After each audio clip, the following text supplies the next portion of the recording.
Kira dah feeding, betul. Unda lah kadang ni, itu.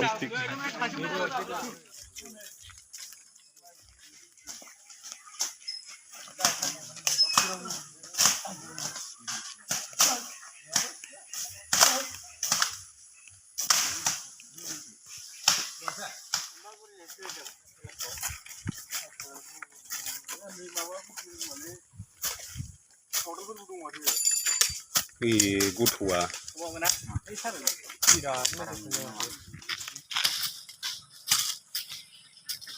Ni bija adung dah tu dah nang ulit. Nang.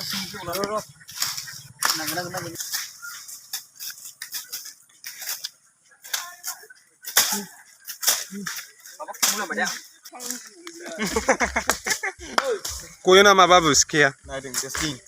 Kau apa sini bagus nang tu pun na.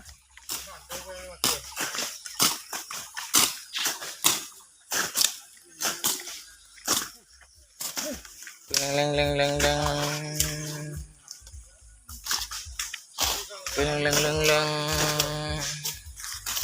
Tahu li? Dia ni, adik kau ye apa ni? Jauh kan tu. Belum ni kau. Sampai kau sih ye apa bihane? Iya, belum ni tu jauh.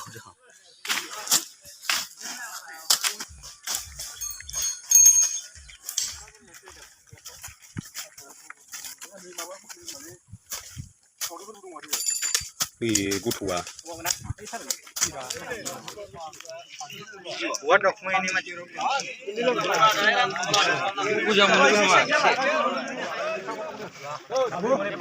Coba.